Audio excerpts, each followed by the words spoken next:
నమస్తే. నేను సిరి. వల్లభనేని అరెస్ట్ తర్వాత వైఎస్ఆర్‌సీపీ పార్టీలో అయితే అందరికొక్కరుగా నోరు తెరవడం స్టార్ట్ అయిపోయింది. దీంతోని విశాఖ మాజీ ఎమ్మెల్యే వసుపల్లి గణేష్ కూడా ఇప్పుడు కొన్ని వ్యాఖ్యలైతే చేయడం జరిగింది. వంశీగానే గావచ్చు, ఇంకా కొడాలి నాని గావచ్చు, రోజా గారు గావచ్చు, వీళ్ళు అధికారంలో ఉన్నప్పుడు చాలా వరకి నోటు దురుసుగా మాట్లాడారు. వీళ్ళ వల్లే పార్టీకి ఈరోజు ఇలాంటి గతి పట్టింది. వీళ్ళని కూడా గెంటేయాలి అన్నట్టుగా తను కొన్ని వ్యాఖ్యలైతే చేయడం జరిగింది. సో, దీని మీద మరింత సమాచారాన్ని మనకు అందజేయడానికి మనతో పాటు ఉన్నారు ప్రముఖ సీనియర్ జర్నలిస్ట్ డివిఎస్ గారు. నమస్కారం సార్. నమస్తే అండి. సార్ ఇప్పుడు చూస్తుంటే వసుపల్లి గణేష్ గారైతే కొన్ని వ్యాఖ్యలు చేశారు. ఏంటంటే కొడాలి నాని, రోజా గారు గాని చాలా వరకి దురుసుగా బిహేవ్ చేశారు. ఆ 5 సంవత్సరాల కాలంలో అంటే చంద్రబాబు నాయుడు గారిని కావచ్చు, అందరిని టీడీపీ పార్టీలో ఉన్న కొంతమంది నేతల్ని చాలా కించపరిచేలాగా వ్యాఖ్యలు చేశారు. అలా చేయడం వల్లనే ఈరోజు ప్రజలు వీళ్ళకి స్థాయినిచ్చారని చెప్పేసి తను మాట్లాడడం జరిగింది. సో, దీన్ని అసలు మనం ఎలా చూడాలి సార్?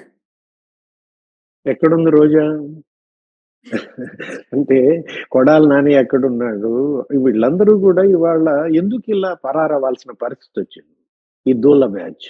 ఏది జగన్మోహన్ రెడ్డి హయాంలో బ్లేడ్ బ్యాచ్ అని, గంజాయి బ్యాచ్ అని, చెడ్డీ బ్యాచ్ అని రకరకాలుగా మనం చూసాం. బ్యాచ్లు, గ్యాంగులు. ఇది దూల బ్యాచ్ అన్నమాట. ఏది నోటి దూల బ్యాచ్ వీళ్ళంతా కూడా. ఆ రోజా మాట్లాడిన మాటలు, కొడాలి నాని మాట్లాడిన మాటలు, లేకపోతే ఈ వంశీ, ద్వారంపూడి చంద్రశేఖర్ రెడ్డి అందరూ కూడా అవినీతి కుంభకోణాల్లో కూరుకుపోయిన వాళ్ళు. వీళ్ళు చేసిన అవినీతి బయటికి రాకుండా ఉండటం కోసమే ఇట్లా నోరేసుకుని పడ్డారా? చెలరేగిపోయారా? కొడాలి నాని గుడివాడలో గడ్డం గ్యాంగ్. ఏంటి అక్కడ ఏ విధంగా మనం చూసాం. గుడివాడలో మొత్తం చెరువులన్నీ కొల్లగొట్టారు. మట్టి మాఫియా, గ్రావెల్ మాఫియా, లేకపోతే క్యాసినోలు, ఏది పేకాట్లు ఆడిచ్చారు. వీళ్ళే జూద గృహాలని నడిపారు. లిక్కర్ సిండికేట్, ఏది మద్యం దుకాణాల పైన వసూళ్లు, బ్లాక్ మెయిలింగ్, సెటిల్మెంట్లు. అతను మినిస్టర్, ఎవరు? Kodali Nani civil supplies minister గా ఎంత దోచేశాడు అంటే ఆ అవినీతి కుంభకోణాలు ఇవాళ కూటమి ప్రభుత్వం, ముఖ్యమంత్రి చంద్రబాబు, ఉప ముఖ్యమంత్రి పవన్ కళ్యాణ్ వచ్చిన తరువాత దర్యాప్తులు, విచారణలు, వీళ్ళేమో పరారా.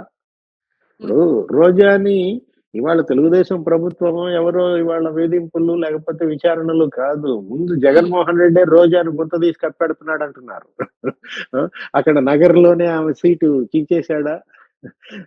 మొన్నెవరు అతనెవరు? ముద్దుకృష్ణనాయుడు కొడుకు గాలి జగదీష్ వచ్చి ఏదో జగన్ కలిశాడని, ఈమె ఏదో అలిగిందని. అంటే నగరిలో రోజా కిందకి నీళ్ళు వచ్చాయా?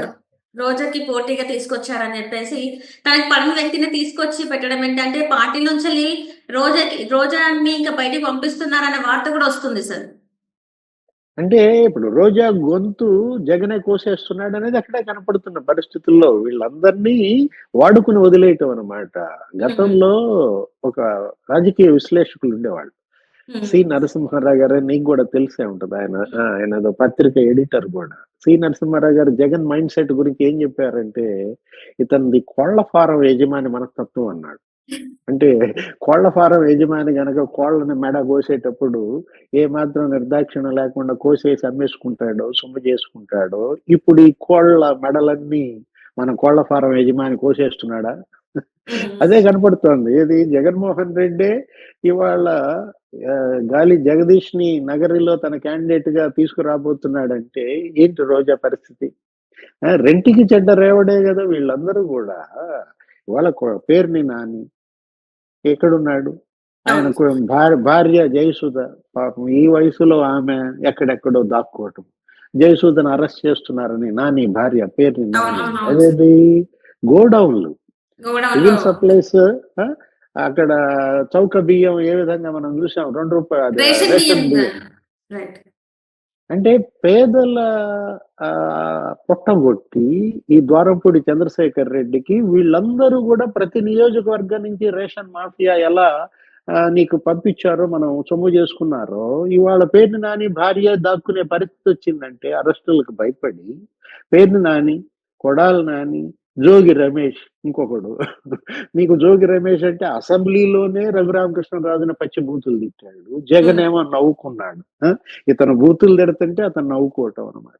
బహిరంగ సభ పైన అరే జనం సమక్షంలో, పిల్లల సమక్షంలో, బడి పిల్లల సమక్షంలో నా వెంట్రుక కూడా పీకలేరన్నాడు. ఎవరు? జగన్మోహన్ రెడ్డి. ఇలాంటి వాళ్ళ ఈ రాష్ట్ర ముఖ్యమంత్రి, మంత్రులు, జోగి రమేష్ అగ్రిగోల్డ్ భూముల కబ్జా, కొడుకు పరారి, లేకపోతే తమ్ముడు పరారి. జోగి రమేష్ మనం చూసాం కదా, చంద్రబాబు ఇంటిపైనే దాడి చేసిన కేసుల్లో. ఇవాళ వీళ్ళంతా కూడా ఎందుకింత భయపడుతున్నారు, ఎందుకింత పారిపోతున్నారు అంటే వీళ్ళు చేసిన పాపాలు, వీళ్ళు పాల్పడిన నేరాలు, ఘోరాలు ఇవాళ వెంటబడి తరుముతున్నటువంటి పరిస్థితుల్లో ఇప్పుడేంటి, దాక్కుంటున్నారా? ఎంత దూరం పారిపోతారు? ఎక్కడ దాక్కుంటారు?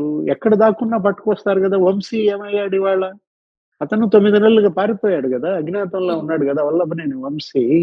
నేపాల్ అన్నారు, గోవా అన్నారు, అసలు అమెరికాయే వెళ్ళిపోయాడు. అమెరికాలో ఏదో వ్యాపారం పెట్టాడు, ఏదో 45 కోట్లు అక్కడ బిజినెస్ బిగిన్ చేస్తే ఆయనకి ఏదో ఒక వీసా ఇస్తారు. మనం కూడా అప్పట్లో మీరు కూడా ఏదో వీడియోలు చేశారు, ఏంటి అక్కడ సిటిజన్షిప్ అమెరికాకి. అలాంటి వంశీ వాళ్ళు పట్టుకొచ్చారా లేదా?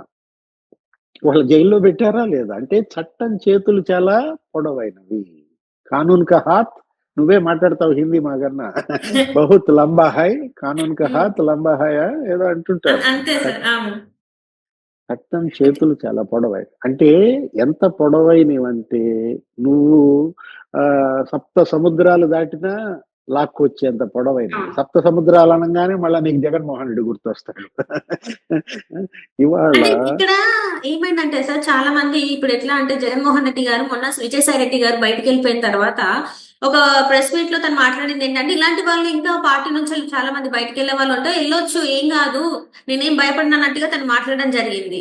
అంటే ఇప్పుడు విజయసాయి రెడ్డి గారు బయటకు వెళ్ళింది అంటే తనకి అంటే తెలిసే జరిగింది, ఇన్ని రోజులు తెలియకుండా జరిగిందన్న వ్యక్తి ఈ రోజు తెలిసి జరిగినట్టుగా మాట్లాడడం. ఇంకొకటి, ఇలాంటి వ్యక్తులు ఇంకా వెళ్ళిపోతారు పార్టీ నుంచి అని చెప్పేసి మాట్లాడడం, ఇదంతా కొంత ఏదో కన్ఫ్యూజన్ లాగా అనిపిస్తుంది సార్. అంటే ఏంటి, భయం లేకుండా ఉన్నారు అని అనుకోవచ్చా మనం జగన్మోహన్ రెడ్డి? అంటే తప్పులు చేసిన వాళ్ళు పార్టీలు మారినా వాళ్ళకేమీ ఉపశమనం ఉండదు. ఏంటి, సేమ్ వంశీ పరిస్థితే ఉంది. ఇప్పుడు సాయి రెడ్డి ఉన్నాడు, విజయసాయి రెడ్డి, ఉత్తరాంధ్ర దోపిడీ అతనే కదా సూత్రధారి. అక్కడ మొత్తం విశాఖపట్నంలో భూములన్నీ దోచేశారు కదా, దగ్గర దగ్గర నీకు 40,000 కోట్ల రూపాయలు విలువైన భూములు కబ్జా చేశారని అటు సుబ్బారెడ్డి, ఇటు సాయి రెడ్డి, లేకపోతే గుడివాడ అమర్నాథ్, వీళ్ళందరూ కూడా అదేగా మొన్న హైకోర్టు కూడా తీవ్ర ఆగ్రహం వ్యక్తం చేసింది. సాయి రెడ్డి కూతురు నేహారెడ్డి పైన ఆమె బీచ్ లో అక్కడ కట్టిన బిల్డింగ్లు కూల్చేయమంది, అక్కడ ప్రహరీ గోడలు కూడా కూల్చేశారు. సిఆర్జెడ్ నిబంధనలకు విరుద్ధంగా అనమాట. విజయసాయి రెడ్డి తప్పించుకోలేడు. అతను ఏదో ఇవాళ వ్యవసాయం చేసుకుంటున్నాను నా జోలికి రావద్దంటే వదిలేస్తారా? ఇప్పుడు మర్డర్లు చేసి నేను వ్యవసాయం చేసుకుంటున్నా ఇంకా నాకు సంబంధం లేదు నన్ను వదిలేయండి వదిలేస్తారా?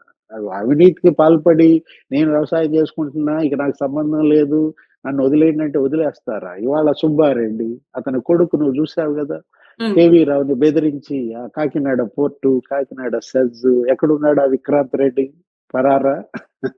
సుబ్బారెడ్డి పరిస్థితి ఏంటి? పెద్దిరెడ్డి రామచంద్రారెడ్డి పరిస్థితి ఏంటి? అసలు ఆయన అసలు మామూలు వ్యక్తి కాదు. వీళ్ళంతా ఇంకా అన్ని మామూలు చిన్న చిన్న చేపలే, అది పెద్ద తిమింగలం అయిపోయింది. ఏది పెద్దిరెడ్డి రామచంద్రారెడ్డి అక్కడ రాయలసీమలో అక్కడ భూముల కబ్జా, గనుల కబ్జా, అరే కాంట్రాక్ట్లు, సెటిల్మెంట్లు, ఎర్ర చందనం, అటవీ భూములు కూడా నిన్న లేటెస్ట్ గా అక్కడ చూసాం మీడియాలో 105 ఎకరాల అటవీ భూముల కబ్జా. అక్కడ ఏదో పెద్ద గెస్ట్ హౌస్, ఆ గెస్ట్ హౌస్ ఏంటయ్యా అంటే అది కూలీల కోసం కట్టానంటాడు.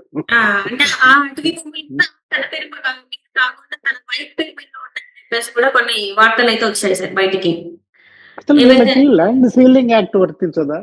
ఏది ఇప్పుడు ల్యాండ్ సీలింగ్ యాక్ట్ ప్రకారం ఏదో 22 ఎకరాలు ఎంతో ఉండాలా మాగాని మెట్ట, ఇట్లా స్పష్టంగా ఉన్న దీంట్లో మరి ఒక్కొక్కళ్ళ పేరు మీద ఇప్పుడు ఆయన నువ్వు చెప్పిన పెద్దిరెడ్డి స్వర్ణలత మీడియాలో చూస్తే ఏదో 262 ఎకరాలను ఏదో వచ్చింది. అసలు అసైన్డ్ ల్యాండ్ వీళ్ళు ఎలా తీసుకుంటారు? అక్కడెక్కడ ఇండస్ట్రియల్ ఎస్టేట్ లో అసైన్డ్ ల్యాండ్ ఆమెకు ఇచ్చినట్టు, మాకు 1991లోనే మేము కోటేశ్వరులు అంటారు, మరి మీరు అసైన్డ్ ల్యాండ్ ఎట్లా తీసుకున్నారు?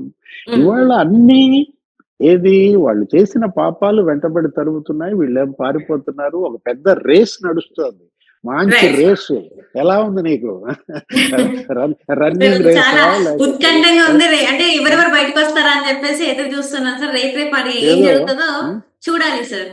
ఏదో ఒలింపిక్స్ చూసినట్టుగా చూస్తున్నారు. ఒక పక్కేమో వాళ్ళు పారిపోతున్నారు. ఒక పక్కేమో వీళ్ళు వేటాడుతున్నారు. చూద్దాం ఈ వేట, ఈ ఆట ఏ ముగింపుకి వస్తుందో చూడాలా. Right sir. Right sir. Thank you so much sir. నమస్తే.